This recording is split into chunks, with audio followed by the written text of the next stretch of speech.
Hi ಎಲ್ಲ big boss ಲವರ್ಸ್ಗೆ ನನ್ನ ಕಡೆಯಿಂದ big hi. Bigg Boss Kannada season 12ನ ಶುಕ್ರವಾರದ ಎಪಿಸೋಡಿನ ಫಸ್ಟ್ ಪ್ರೊಮೋ ರಿಲೀಸ್ ಆಗಿದೆ. ಈ ಪ್ರೊಮೋ ನೋಡಿದಾಗ ಆಯ್ತಾ, ನೀವೆಲ್ಲರೂ ಆಯ್ತಾ ಬಂದು ಇಲ್ಲಿ ಕಮೆಂಟ್ ಮಾಡ್ತೀರಾ, ನನಗೆ ಗೊತ್ತು ಮೇಡಮ್. ಏನ್ ಮೇಡಮ್ ಹಿಂಗ್ ಸುಳ್ಳು ಹೇಳ್ಬಿಟ್ರಿ ನೀವು, ಅಶ್ವಿನಿ ಗೌಡ ಈ ವಾರ ಕ್ಯಾಪ್ಟನ್ ಆಗ್ತಾರೆ ಅಂದ್ರಿ, ಧನುಷ್ ಗೌಡ ಕ್ಯಾಪ್ಟನ್ ಆಗಿದ್ದು ನಿಮಗೆ ರಿವ್ಯೂ ಮಾಡಕ್ಕೆ ಬರಲ್ಲ, ನೀವು ಸುಳ್ಳು ಹೇಳ್ತೀರಾ, ಹಾಗೆ ಹೀಗೆ ಅಂತೇಳಿ ಬಂದು ಕಮೆಂಟ್ ಮಾಡ್ತೀರಾ, ನಂಗೆ ಗೊತ್ತು. ಆಯ್ತಾ, ಇನ್ನೂ ತುಂಬ ಜನ ಇದ್ದಾರೆ, ನಿನ್ಗೆ ಏನು ಗೊತ್ತಿದೆ ಅಂತ ರಿವ್ಯೂ ಮಾಡ್ತೀಯಾ ಅಂತಾರೆ. ಮತ್ತೆ ಆಮೇಲೆ ನಾನು ಹೇಳಿದ್ದು ಕರೆಕ್ಟ್ ಆದಮೇಲೆ ಬಂದು ಹೌದು ಮೇಡಮ್ ನೀವು ಹೇಳಿದ್ದು ಕರೆಕ್ಟು ಅಂತಾರೆ. ಸರಿಯಾ? ಒಂದು ತಿಳ್ಕೊಳ್ಳಿ ಆಯಿತಾ, ರಿವ್ಯೂನ ಮಾಡಬೇಕು ಅಂತಂದರೆ ಬರೀ ಪ್ರೋಮೋ ಎಪಿಸೋಡ್ ನೋಡಿದ ತಕ್ಷಣ ರಿವ್ಯೂ ಮಾಡೋಕ್ಕೆ ಬರಲ್ಲ. ಆಯಿತಾ, ಅದರೊಳಗಡೆ ಏನು ನಡೆಯುತ್ತೆ ಅನ್ನೋದು ಒಂದು ಸ್ವಲ್ಪನಾದರೂ ಜ್ಞಾನ ಇರಬೇಕು. ಸರಿಯಾ? ಓಕೆ, ಈ ಪ್ರೋಮೋನ ನೀವೆಲ್ಲರೂ ಕೂಡ ನೋಡಿದ್ದೀರಾ. ಲಾಸ್ಟ್ ಗೇಮ್ನ ವಿನ್ ಆಗಿದ್ದು ನಮ್ಮ ಅಶ್ವಿನಿ ಗೌಡ ಅವರು ಮತ್ತು ಧನುಷ್ ಗೌಡ ಅವರು. ನಾನು ಧನುಷ್ ಗೌಡ ನಿನ್ನೆ ಎಪಿಸೋಡಲ್ಲಿ ಸೂಪರಾಗಿ ಗೇಮ್ ಮಾಡಿದ್ರು, ಎಕ್ಸಲೆಂಟು, ಓಕೆ ಆಯಿತಾ, ಸೂಪರಾಗಿ ಗೇಮ್ ಮಾಡಿದ್ರು. ಆದರೆ ಇಡೀ ಗ್ರ್ಯಾಪ್ ತಗೊಂಡ್ರೆ ಆಯ್ತಾ, ಇಡೀ ಅಂದರೆ ಬಿಗ್ ಬಾಸ್ ಕನ್ನಡ ಸೀಸನ್ 12ಅಲ್ಲಿ ಡೇ 1ನಿಂದ ಇಲ್ಲಿ ತನಕ ಗ್ರ್ಯಾಪ್ ತಗೊಂಡ್ರೆ ನಿಜವಾಗ್ಲೂ ಆಯಿತಾ, ಧನುಷ್ ಗೌಡಗಿಂತ ಹೆಚ್ಚಿನ ಕಂಟೆಂಟ್ ಕೊಟ್ಟಿದ್ದು, ಹೆಚ್ಚಿನ ಆಯ್ತಾ ಗೇಮ್ಗಳು ಆಡಿದ್ದು, ಕಷ್ಟಪಟ್ಟಿದ್ದು ಅಶ್ವಿನಿ ಗೌಡ. ಯಾಕೆಂದರೆ ನಾನು ನಿನ್ನೆ ನೋಡಿದೆ, ಅಶ್ವಿನಿ ಗೌಡ ಗೇಮು ಚಿಂದಿ ಚಿತ್ರಾನ್ನ ಬೋಂದಿ ಮೊಸರನ್ನ ಸೂಪರಾಗಿ ಗೇಮ್ ಮಾಡಿದ್ರು. ಅದು ರಾಶಿಕಾನು ಅಷ್ಟೇ, ಪಾಪ ತುಂಬ ಚೆನ್ನಾಗಿ ಗೇಮ್ ಮಾಡಿದ್ರು. ರಾಶಿಕಾ, ಗಿಲ್ಲಿ ನಟ ತುಂಬ ಚೆನ್ನಾಗಿ ಗೇಮ್ ಮಾಡಿದ್ರು. ಆದರೆ ಅಶ್ವಿನಿ ಗೌಡ ಮತ್ತು ಧನುಷ್ ಗೌಡ ತುಂಬ ಚೆನ್ನಾಗಿ ಗೇಮ್ ಮಾಡಿ ಆ ಗೇಮನ್ನು ವಿನ್ ಆದರು. ಈ ಪ್ರೋಮೋದಲ್ಲಿ ಆಯ್ತಾ, ನಮ್ಮ ಅಶ್ವಿನಿ ಗೌಡಗೂ ಮತ್ತು ಧನುಷ್ ಗೌಡಗೂ ಇಬ್ಬರಲ್ಲಿ ಯಾರು ಈ ಮನೆಯ ಕ್ಯಾಪ್ಟನ್ ಆಗ್ತಾರೆ ಮತ್ತು ಫೈನಲಿಸ್ಟ್ ಆಗ್ತಾರೆ ಅನ್ನೋ ಒಂದು ಗೇಮ್ ಅಂತಲೇ ಹೇಳ್ಬೋದು. ಇದು ಯಾರು ಫೈನಲಿಸ್ಟ್ ಆಗ್ತಾರೆ ಅಂತ ಗೊತ್ತಾಗೋ ಗೇಮ್ ಇದು. ನಮ್ಮ ಅಶ್ವಿನಿ ಗೌಡಗೂ ಮತ್ತು ಧನುಷ್ ಗೌಡಗೂ ಗೇಮ್ ಕೊಟ್ಟಿದ್ದಾರೆ. ಒಂದು ಪಜಲ್ ಥರ, ಅಂದರೆ ಬಾಕ್ಸನ್ನ ಜೋಡಿಸಿ ಅಲ್ಲೋಗಿ ಒಂದು ಇದಿರುತ್ತೆ ರಬ್ಬರು, ಅದನ್ನು ಕಟ್ ಮಾಡಬೇಕು. ತುಂಬಾ ಕಷ್ಟದ ಗೇಮೇನೆ. ಇಲ್ಲಿ ಅಶ್ವಿನಿ ಗೌಡ ಮತ್ತು ಧನುಷ್ ಗೌಡಗೆ ಹೋಲಿಸಿದ್ರೆ ಆಯ್ತಾ, ಅಶ್ವಿನಿ ಗೌಡಗಿಂತ ಸ್ವಲ್ಪ ಫಾಸ್ಟಾಗಿ ಧನುಷ್ ಗೌಡ ಗೇಮ್ ಆಡ್ತಾರೆ, ಆಡಲ್ಲ ಅಂತೇಳಲ್ಲ, ಸೂಪರಾಗಿ ಗೇಮ್ ಆಡ್ತಾರೆ. ಬಟ್ ಅಶ್ವಿನಿ ಗೌಡ ನಿಜವಾಗ್ಲೂ ಕೂಡ ತುಂಬಾ ಕಷ್ಟಪಟ್ಟು ಗೇಮ್ ಆಡ್ತಾರೆ. ಸರಿಯಾ? ನಿಮಗೆ ಪ್ರೋಮೋದಲ್ಲಿ ಏನಂತ ತೋರಿಸಿದ್ದಾರೆ, ಈ ವಾರದ ಕ್ಯಾಪ್ಟನ್ ಧನುಷ್ ಗೌಡ ಅಂತ ತೋರಿಸಿದ್ದಾರೆ. ಸರಿನಾ? ನಾನು ಧನುಷ್ ಗೌಡ ಕ್ಯಾಪ್ಟನ್ ಆಗಬಾರ್ದು ಅಂತ ಹೇಳ್ತಾ ಇಲ್ಲ. ಮತ್ತೆ ನನಗೆ ಧನುಷ್ ಗೌಡ ಓಕೆ, ಅವ್ರು ಸೇಫ್ ಗೇಮರು, ಅದೆಲ್ಲದೂ ಸರಿ, ಬಟ್ ಕಷ್ಟಪಟ್ಟು ಗೇಮ್ ಆಡಿದ್ದಾರೆ. ಸರಿಯಾ? ಬಟ್ ಈ ವಾರ ನನ್ನನ್ನು ಕೇಳೋದಾದ್ರೆ ಯಾರಿಗೆ ಕ್ಯಾಪ್ಟನ್ ಆಗೋಕ್ಕೆ ಅರ್ಹತೆ ಇದೆ, ಯಾರು ಫೈನಲಿಸ್ಟ್ ಆಗೋಕ್ಕೆ ಅರ್ಹತೆ ಇದೆ ಅಂದರೆ ಅದು ಅಶ್ವಿನಿ ಗೌಡ ಅಂತ ಹೇಳ್ತೀನಿ. ಯಾಕೆ ಗೊತ್ತಾ? ಕಂಟೆಂಟು ಅದು ರಾಂಗೋ ರೈಟೋ ಅದೆಲ್ಲ ಮ್ಯಾಟ್ರು. ಕೊಟ್ಟಿದ್ದಾರಲ್ವ ಅಶ್ವಿನಿ ಗೌಡ, ಡೇ 1ನಿಂದ ಕಂಟೆಂಟ್ ಕೊಟ್ಟಿದ್ದಾರೆ. ಬಿಗ್ ಬಾಸ್ ಕನ್ನಡ ಸೀಸನ್ 12ನ ನೋಡೋ ರೀತಿ ಮಾಡಿದಂತಹ ಏಕೈಕ ಕಂಟೆಸ್ಟೆಂಟ್ ಅದು ಯಾರಪ್ಪ ಅಂದರೆ ಅಶ್ವಿನಿ ಗೌಡ. ಅಂದರೆ ಡೇ 1ನಿಂದ ಅದು ಗುಡ್ಡೋ ಬೇಡೋ, ಅಶ್ವಿನಿ ಗೌಡ ಅವರ ಪ್ರಯತ್ನನ ಅವ್ರು ಮಾಡಿದ್ದಾರೆ, ಇಲ್ಲಿ ತನಕ ಬಂದಿದ್ದಾರೆ. ಹಾಗಾಗಿ ಅಶ್ವಿನಿ ಗೌಡ ಕ್ಯಾಪ್ಟನ್ ಆಗಬೇಕು ಅಂತ ನನ್ನ ಆಸೆ. ಓಕೆ, ಮುಂದೆ ಬರ್ತೀನಿ ಆಯ್ತಾ. ನಮ್ಮ ಧನುಷ್ ಗೌಡ ಈ ವಾರದ ಕ್ಯಾಪ್ಟನ್ ಅನ್ನೋದನ್ನ ನಿಮಗೆ ಬಿಗ್ ಬಾಸ್ ಕನ್ನಡ ಸೀಸನ್ 12ನ ಶುಕ್ರವಾರದ ಫಸ್ಟ್ ಪ್ರೋಮೋದಲ್ಲಿ ತೋರಿಸಿದ್ದಾರೆ. ಎಲ್ಲರೂ ನೋಡಿ, ಓ ಗುರು ಅಶ್ವಿನಿ ಗೌಡ ಕ್ಯಾಪ್ಟನ್ ಅಂತೇಳಿ ತುಂಬ ಖುಷಿಯಾಗಿದ್ದೀರಲ್ವಾ? ಇಲ್ಲಿದೆ ಟ್ವಿಸ್ಟ್ ಮೇ ಕಹಾನಿ ಆಯ್ತಾ, ಎಕ್ಸ್ಪೆಕ್ಟು ಅನ್ಎಕ್ಸ್ಪೆಕ್ಟು ಅನ್ನೋದು ಇಲ್ಲಿದೆ. ಅದಾದ ನಂತರ ಲಿವಿಂಗ್ ಏರಿಯಾದಲ್ಲಿ ನಮ್ಮ ಬಿಗ್ ಬಾಸ್ ಅವರು ಒಂದು ವಿಡಿಯೋ, ಅಂದರೆ ಗೇಮ್ ವಿಡಿಯೋನ ಪ್ಲೇ ಮಾಡ್ತಾರೆ. ಅಲ್ಲಿರುವಂತಹ ಕಂಟೆಸ್ಟೆಂಟ್ ಎಲ್ಲ ಕೂತ್ಕೊಂಡು ಲಿವಿಂಗ್ ಏರಿಯಾ ಸೋಫಾದ ಮೇಲೆ ನೋಡ್ತಾರೆ.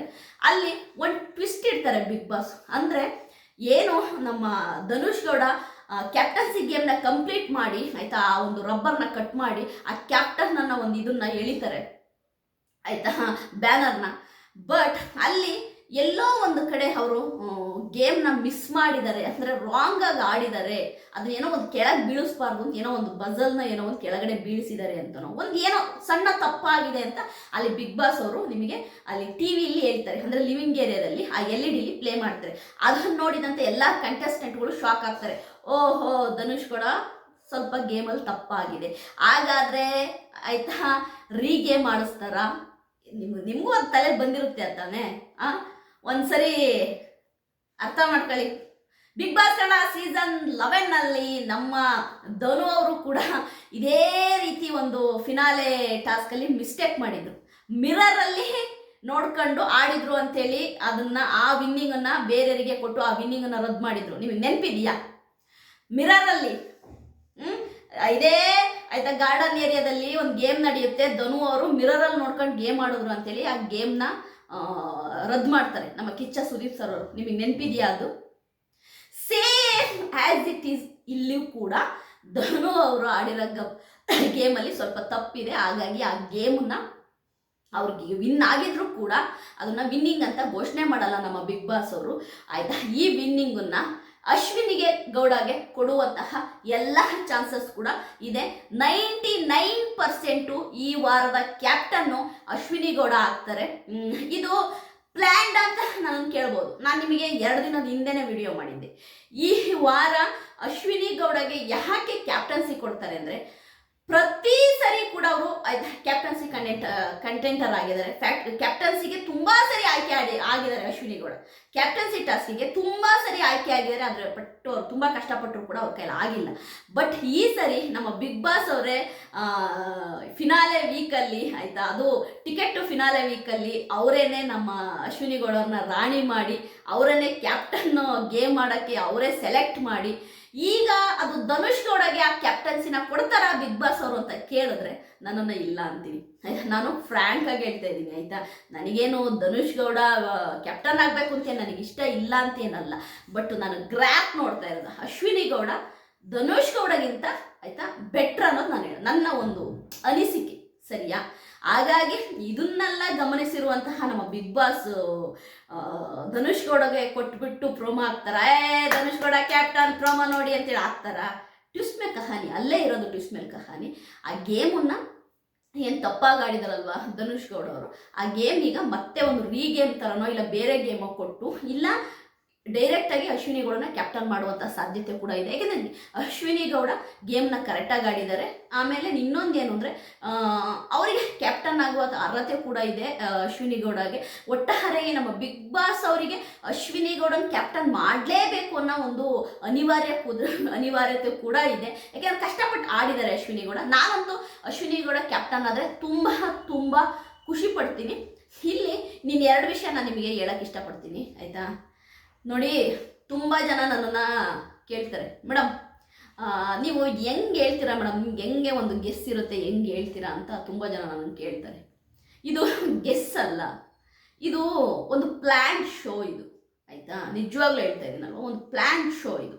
ಅವರಿಗೆ ಆಯಿತಾ ಗೊತ್ತಿರುತ್ತೆ ಯಾವ ಗೇಮ್ ಕೊಟ್ಟರೆ ಯಾರು ಹೆಂಗೆ ಆಡ್ತಾರೆ, ಯಾವ ಗೇಮ್ ಕೊಟ್ಟರೆ ಯಾರು ಸೋಲ್ತಾರೆ, ಯಾವ ಗೇಮ್ ಕೊಟ್ಟರೆ ಯಾರು ಗೆದ್ದಿದ್ದಾರೆ, ಇವೆಲ್ಲವೂ ಕೂಡ ಒಂದು ಪ್ಲ್ಯಾಂಡಾಗಿ ಆಗಿರುತ್ತೆ. ಬಟ್ ಸ್ಕ್ರಿಪ್ಟೆಡ್ ಶೋ ಅಂತ ಅಲ್ವೇ ಅಲ್ಲ ಇದು. ಬಿಗ್ ಬಾಸ್ ಟೀಮು ಸ್ಕ್ರಿಪ್ಟೆಡ್ ಅಲ್ವೇ ಅಲ್ಲ. ಇದು ಜಸ್ಟೇ ಒಂದು ಆಯಿತಾ ಅವರವರ ಒಂದು ಎಂತ ಹೇಳ್ತಾರಲ್ಲ, ಅಲ್ಲಿರುವಂತಹ ಕಂಟೆಸ್ಟೆಂಟ್ಗಳ ಮೈಂಡ್ ಸೆಟ್ಟಿಗೆ ಆಯಿತಾ ತಕ್ಕಂತೆ ಗೇಮ್ಗಳನ್ನ ಕೊಡ್ತಾ ಹೋಗ್ತಾರೆ ಬಿಗ್ ಬಾಸ್ ಟೀಮು. ಅದಕ್ಕೇನೆ ಅವ್ರನ್ನ ಬಿಗ್ ಬಾಸ್ ಮನೆ ಒಳಗಡೆ ಹೋಗೋತ್ತಿಗೆ ಅವರ ಲೈಕ್ಸು ಡಿಸ್ಲೈಕ್ಸು ಕೇಳ್ಕೊಳೋದು, ಅವರ ಇಷ್ಟಗಳನ್ನು ಕೇಳ್ಕೊಳೋದು, ಯಾರು ಇಷ್ಟ ಯಾವ್ದು ಬರುತ್ತೆ ಯಾವ್ದು ಬರಲ್ಲ ಅಂತ ಅವ್ರಿಗೆ ಕೌನ್ಸಲಿಂಗ್ ಕೊಡೋದು, ಅವ್ರ ಜೊತೆ 4-5 ಮೀಟಿಂಗ್ ಮಾಡೋದು. ಯಾಕೆ ಮಾಡ್ತಾರೆ ಅಂದರೆ ಆ ಸ್ಪರ್ಧೆಯ ಇಡೀ ಒಂದು ಆಯಿತಾ ಯಾರು ಅಶ್ವಿನಿ ಗೌಡ ಯಾರು ಅನ್ನೋದು ಡೀಟೇಲ್ಡಾಗಿ ತಿಳ್ಕೊಂಡಿರ್ತಾರೆ ಅವರು Bigg Boss team. Rakshita Shetty ಯಾರು ಅನ್ನೋದು ಡೀಟೇಲಾಗಿ ತಿಳ್ಕೊಂಡಿರ್ತಾರೆ. ಅದೇ ರೀತಿ ನಮ್ಮ ಗಿಲ್ಲಿ ನಟ ಯಾರು ಅನ್ನೋದನ್ನು ಡೀಟೇಲಾಗಿ ತಿಳ್ಕೊಂಡಿರ್ತಾರೆ. ಅಂದರೆ ಬಿಗ್ ಬಾಸ್ ಟೀಮಿಗೆ ಗೊತ್ತು ಯಾವ ಕಂಟೆಸ್ಟೆಂಟಿಗೆ ಯಾವ ಗೇಮ್ ಕೊಟ್ಟರೆ ವಿನ್ ಆಗ್ತಾರೆ, ಯಾವ ಗೇಮ್ ಕೊಟ್ಟರೆ ವಿನ್ ಆಗಲ್ಲ, ಹೆಂಗೆ ಟ್ವಿಸ್ಟ್ ಇಟ್ಟರೆ ಈ ಗೇಮಲ್ಲಿ ನಮಗೆ TRP ಬರುತ್ತೆ. ನೋಡಿ, ಫಸ್ಟ್ ಪ್ರೋಮೋನೇ ಆಯಿತಾ ಈ ವಾರದ ಕ್ಯಾಪ್ಟನ್ಸಿ ವಿನ್ ಆಗಿದ್ದು ಧನುಷ್ ಗೌಡ ಅಂತ ಹಾಕಿದ್ರು. ಇದು ನೋಡಿದ ತಕ್ಷಣ ಓಹೋ ಧನುಷ್ ಗೌಡ ಕ್ಯಾಪ್ಟನ್ ಅಂತ ನಂಬ್ತಾರೆ ತುಂಬ ಜನ. ಬಟ್ ಕೆಲವರಿಗೆ ಇಲ್ಲಲ್ಲ ಇಲ್ಲೆಲ್ಲೋ ಹೊಡಿತಾ ಇದೆಯಲ್ಲ ಯಾಕೋ ಅನ್ನೋರು ಇರ್ತಾರೆ. ನಮ್ಮಂಥವ್ರಂತೂ ಹಂಗೆಲ್ಲ ಪ್ರೋಮೋ ಹಾಕಿದ್ರೆ ಬಿಗ್ ಬಾಸ್ ಯಾರ ತಲೆಗೆ ಹೂ ಮುಡಿಸ್ತಾ ಇದೆಯಾ ಅಂತ ಕೇಳೋರು ಇರ್ತೀವಿ. ಒಟ್ಟಾರೆಯಾಗಿ ವೆಯ್ಟ್ ಆ್ಯಂಡ್ ಸಿ. ಈ ಪ್ರೋಮೋ ನೋಡಿದ ತಕ್ಷಣವೇ ಧನುಷ್ ಗೌಡನೇ ವಿನ್ನರ್ ಅಂತ ಡಿಸೈಡ್ ಆಗಬೇಡಿ. ನನಗೆ ಧನುಷ್ ಗೌಡ ವಿನ್ನರ್ ಆದರೆ ನನಗೇನು ಪ್ರಾಬ್ಲಮ್ ಇಲ್ಲ ಗುರು. ಮತ್ತೆ ಬಂದು ಕಮೆಂಟ್ ಸೆಕ್ಷನಲ್ಲಿ ನಿಮಗೆ ಧನುಷ್ ಗೌಡ ಕಂಡ್ರೆ ಇಷ್ಟ ಇಲ್ಲ ಹಾಗೆ ಹೀಗೆ. ಆ್ಯಕ್ಚುಲಾಗಿ ಹೇಳಬೇಕು ಅಂತಂದರೆ ಧನುಷ್ ಗೌಡ ನನಗೆ ಇಷ್ಟ ಇಲ್ಲ ಅಂತಲ್ಲ, ಧನುಷ್ ಗೌಡಗಿಂತ ಅಶ್ವಿನಿ ಗೌಡ ಬೆಟರ್ ಇದ್ದಾರೆ ಕ್ಯಾಪ್ಟನ್ ಆಗೋಕ್ಕೆ ಅನ್ನೋದು ನನ್ನ ಒಂದು ವಾದ. ನನ್ನ ಪ್ರೋಮೋ ರಿವ್ಯೂ ನಿಮಗೆ ಇಷ್ಟ ಆಗಿದ್ರೆ ಲೈಕ್ ಮಾಡಿ, ಸಬ್ಸ್ಕ್ರೈಬ್ ಮಾಡಿ. ಬಾಯ್.